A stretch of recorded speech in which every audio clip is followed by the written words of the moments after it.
रामचंद्र की जय। सियावर रामचंद्र की जय। श्रद्धेय मंच, सभी संत एवं ऋषिगण,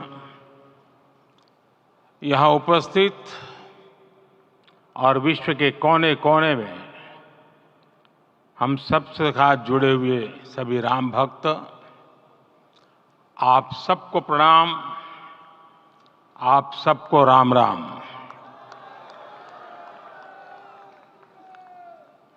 आज हमारे राम आ गए हैं।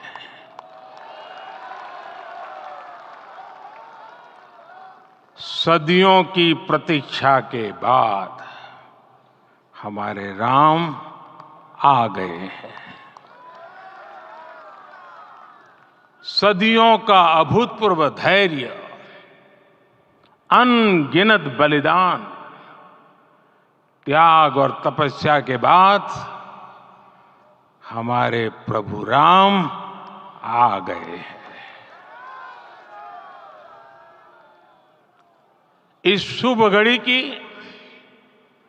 आप सभी को, समस्त देशवासियों को बहुत बहुत बधाई। मैं अभी गर्भगृह में ईश्वरीय चेतना का साक्षी बनकर आपके सामने उपस्थित हुआ हूं। कितना कुछ कहने को है, लेकिन कंठ अवरुद्ध है। मेरा शरीर अभी भी स्पंदित है, चित्त अभी भी उस पल में लीन है।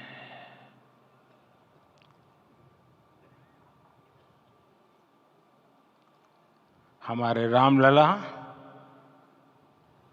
अब टेंट में नहीं रहेंगे।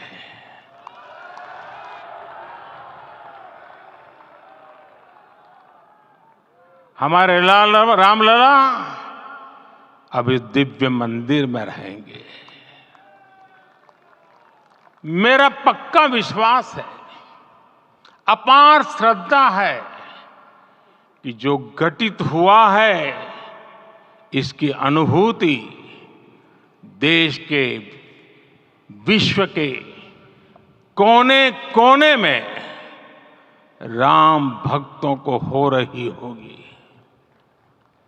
ये क्षण अलौकिक है, ये पल पवित्रतम है।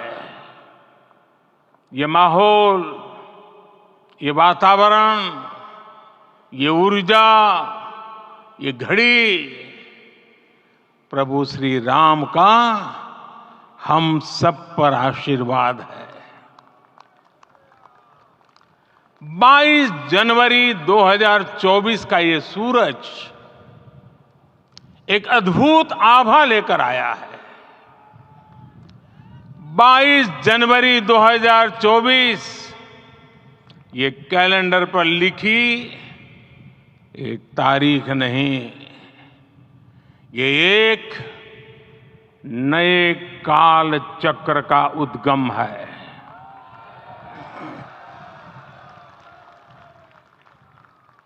राम मंदिर के भूमि पूजन के बाद से प्रतिदिन पूरे देश में उमंग और उत्साह बढ़ता ही जा रहा था। निर्माण कार्य देख देशवासियों में हर दिन एक नया विश्वास पैदा हो रहा था। आज हमें सदियों के उस धैर्य की धरोहर मिली है। आज हमें श्री राम का मंदिर मिला है।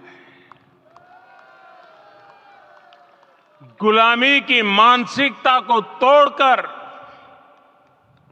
उठ खड़ा हो राष्ट्र।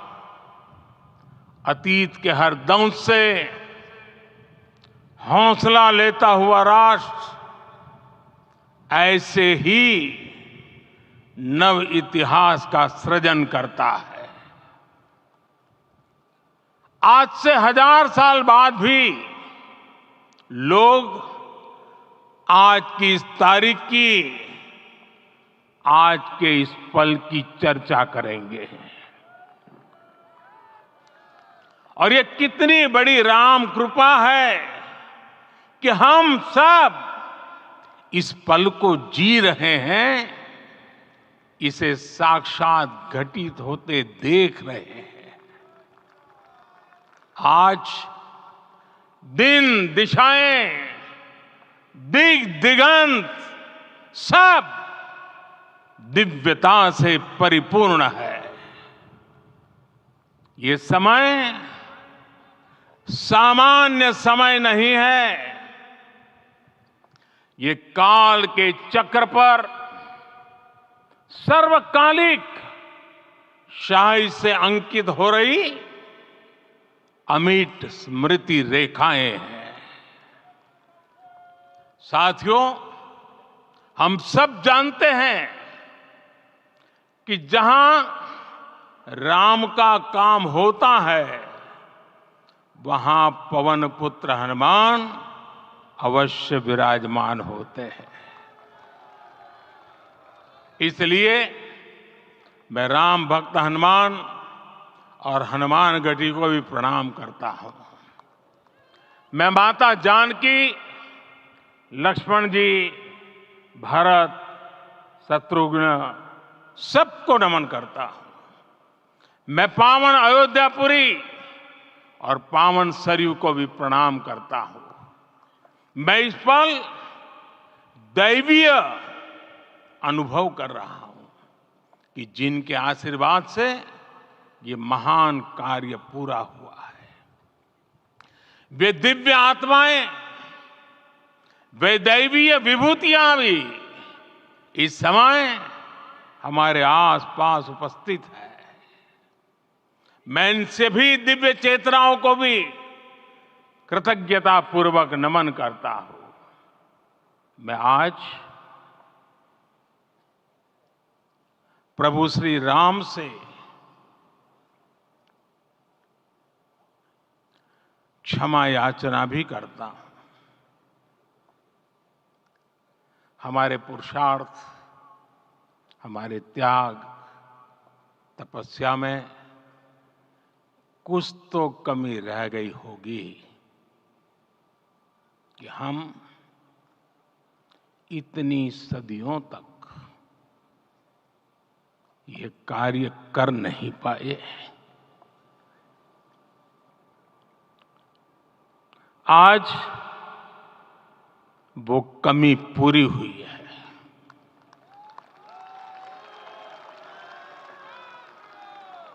मुझे विश्वास है प्रभु राम आज हमें अवश्य क्षमा करेंगे। मेरे प्यारे देशवासियों, त्रेता में राम आगमन पर पूज्य संत तुलसीदास जी ने लिखा है, प्रभु बिलो की हर से पुरबासी, जनित वियोग विपत्ति समनासी। अर्थात प्रभु का आगमन देकर ही सब अयोध्यावासी, समग्र देशवासी हर्ष से भर गए। लंबे वियोग से जो आपत्ति आई थी, उसका अंत हो गया। उस कालखंड में तो वो वियोग केवल 14 वर्षों का था। तब भी इतना असह्य था।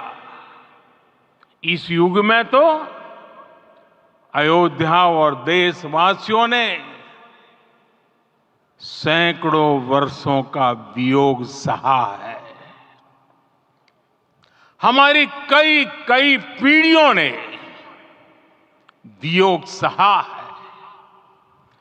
भारत के तो संविधान में उसकी पहली प्रति में भगवान राम विराजमान है। संविधान के अस्तित्व में आने के बाद भी दशकों तक प्रभु श्री राम के अस्तित्व को लेकर कानूनी लड़ाई चली। मैं आभार व्यक्त करूंगा भारत की न्यायपालिका का, जिसने न्याय की लाज रख ली।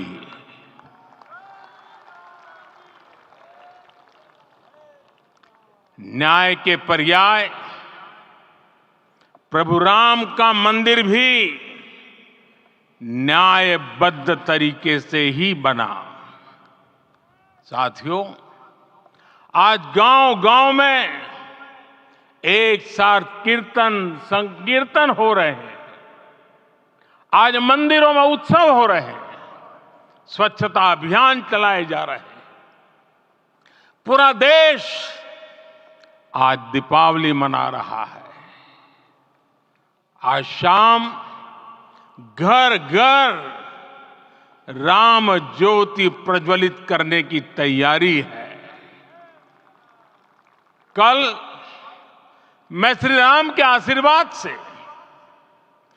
धनुषकोडी में राम सेतु के आरंभ बिंदु अरिचल मुनाई पर था। जिस घड़ी प्रभु राम समुद्र पार करने निकले थे, वो एक पल था जिसने काल चक्र को बदला था। उस भावमय पल को महसूस करने का मेरा ये विनम्र प्रयास था। वहां पर मैंने पुष्प वंदना की। वहां मेरे भीतर एक विश्वास जगा कि जैसे उस समय काल चक्र बदला था, उसी तरह अब काल चक्र फिर बदलेगा और शुभ दिशा में बढ़ेगा। अपने 11 दिन के व्रत अनुष्ठान के दौरान मैंने उन स्थानों का चरण स्पर्श करने का प्रयास किया जहां प्रभु राम के चरण पड़े थे। चाहे वो नासिक का पंचवटी धाम हो, केरला का पवित्र त्रिपायर मंदिर हो, आंध्र प्रदेश में लेपाक्षी हो, श्रीरंगम में रंगनाथ स्वामी मंदिर हो, रामेश्वरम में श्री रामनाथ स्वामी मंदिर हो, या फिर धनुषकोडी। मेरा सौभाग्य है कि इसी पुनीत पवित्र भाव के साथ मुझे सागर से सरयू तक की यात्रा का अवसर मिला। सागर से सरयू तक हर जगह राम नाम का वही उत्सव भाव छाया हुआ है। प्रभु राम तो भारत की आत्मा के कण कण से जुड़े हुए हैं। राम भारतवासियों के अंतर मन में विराजे हुए हैं। हम भारत में कहीं भी किसी की अंतरात्मा को छुएंगे तो इस एकत्व की अनुभूति होगी और यही भाव सब जगह मिलेगा। इससे उत्कृष्ट, इससे अधिक देश को समायोजित करने वाला सूत्र और क्या हो सकता है। मेरे प्यारे देशवासियों, मुझे देश के कोने कोने में अलग अलग भाषाओं में रामायण सुनने का अवसर मिला है, लेकिन विशेषकर पिछले 11 दिनों में रामायण अलग अलग भाषा में अलग राज्यों से